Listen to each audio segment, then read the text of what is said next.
back to Ancient Cricks Podcast. Yeah! And today we will be talking about Napoleon and his early life and about his war that he had won in his past life too. And we have special guest today, Katherine! Yeah! She will help us talk about Napoleon today. Yes, she's a very, very smart professor and she knows a lot about Napoleon. So shall we start with his early life?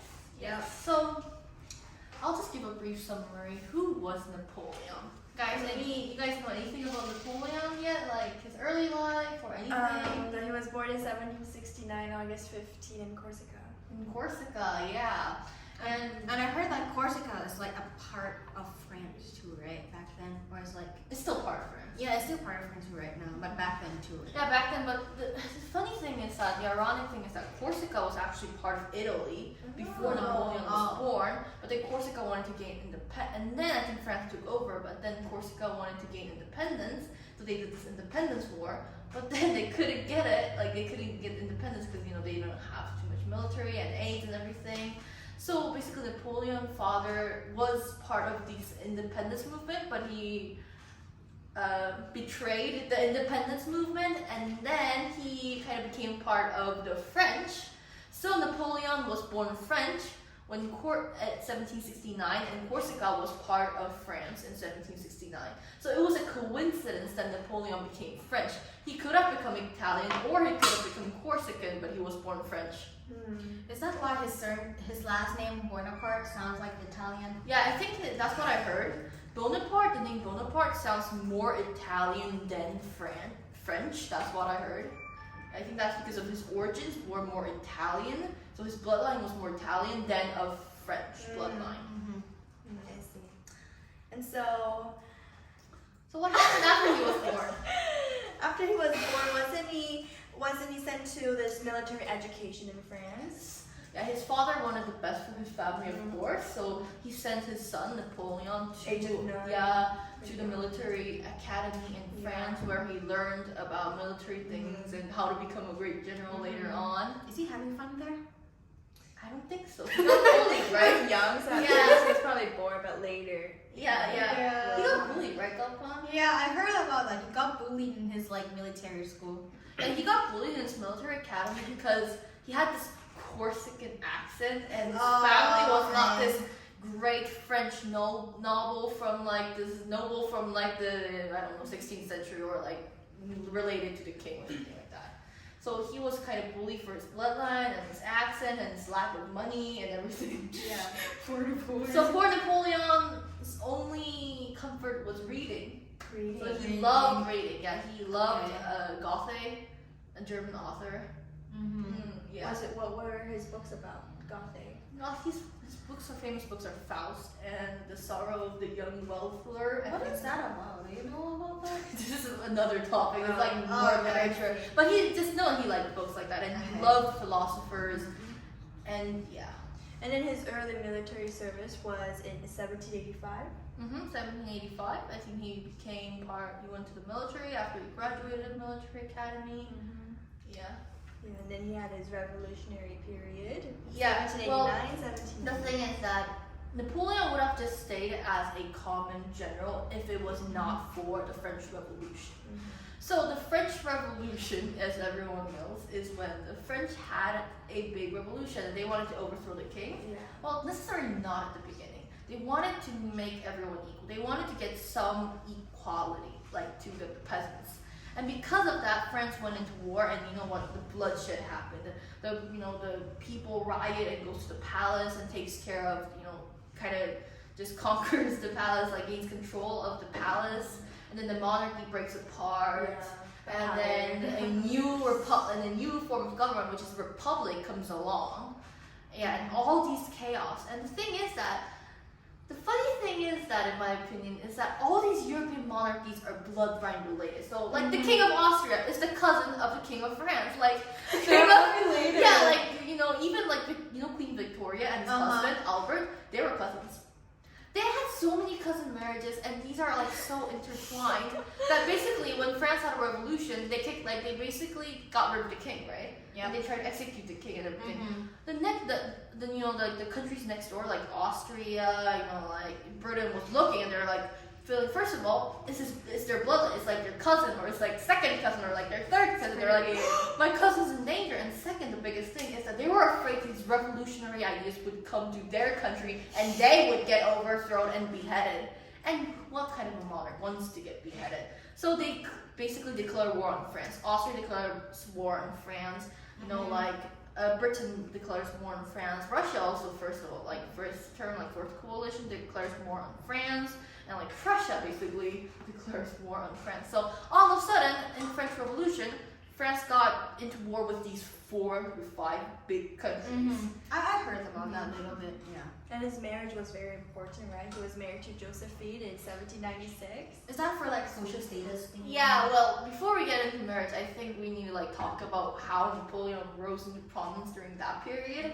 Basically, there's all these wars, right? And France can't handle them. Like, they're out of money. Too many wars. Yeah, government's out of control, and a lot of these generals aren't that good. But then there's this young general called Napoleon, and he starts to win battles. Like, France is losing all other battles except Napoleon's army. So he gains a lot of popularity from the French people because he started to win these battles with Austrians, win these battles with like Prussians, like British.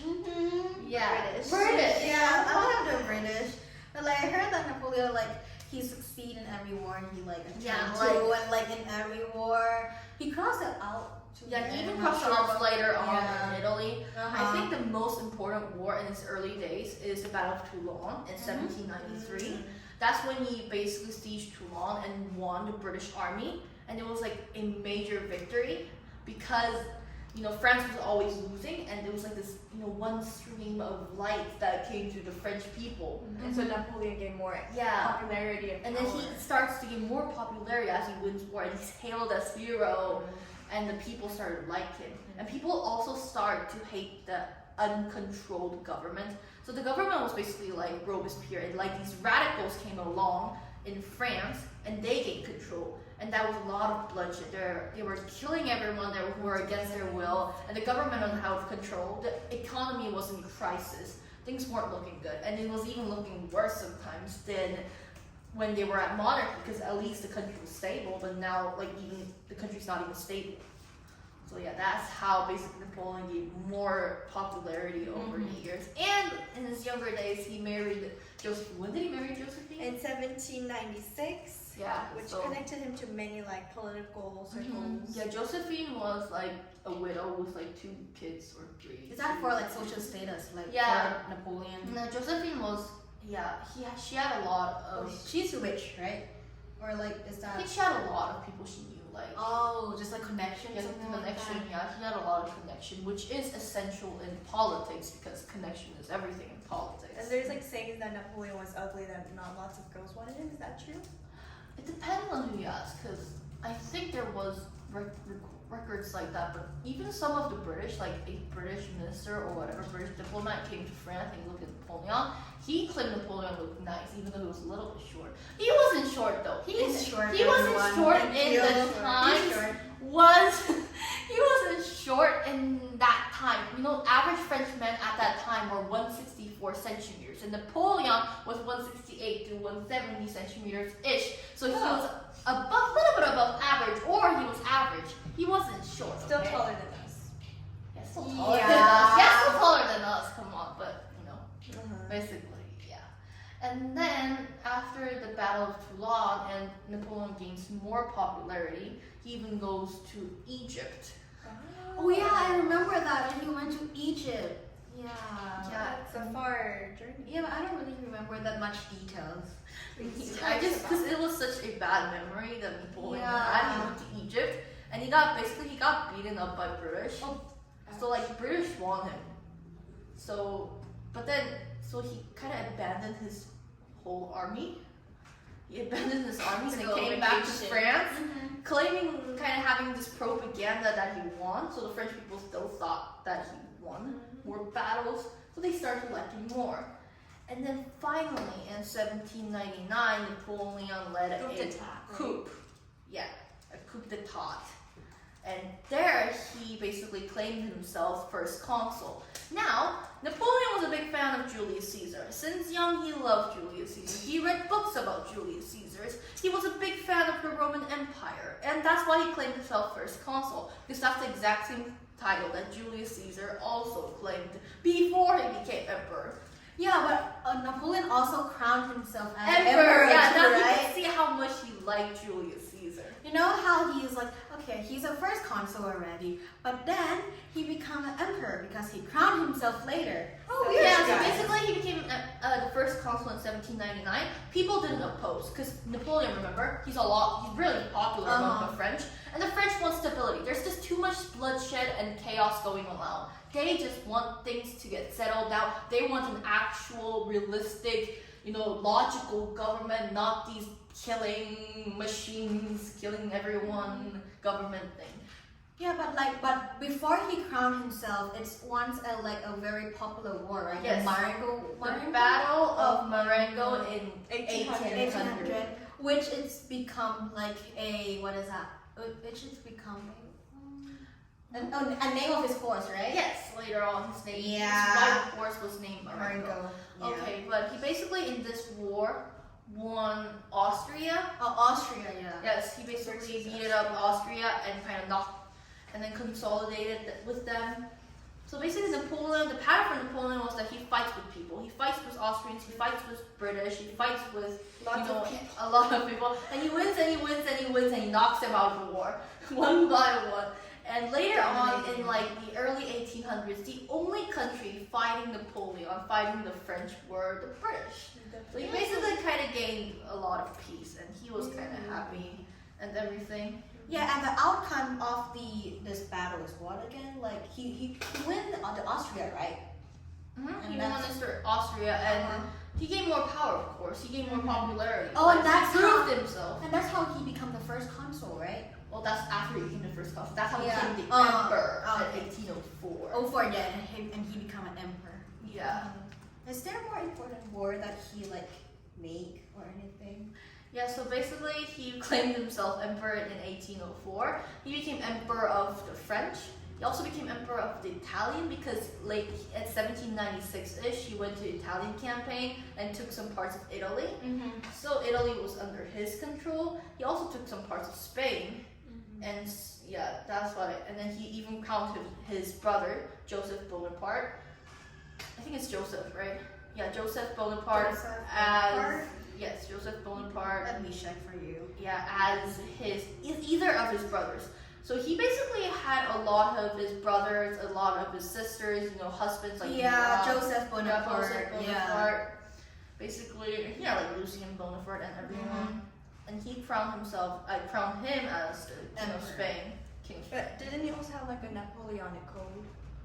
Napoleonic code, yeah. Okay, we can talk about his achievements because that's one of his important achievements.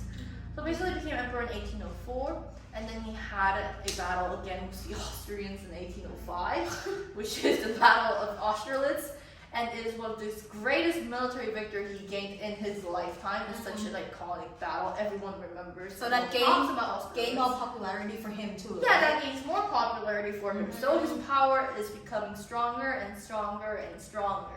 But then there's this one little thing that he still doesn't like. Who else? I wonder what would that be? You guys try to guess. There's this one little thing. Is that It's perfect right now. Is that one country?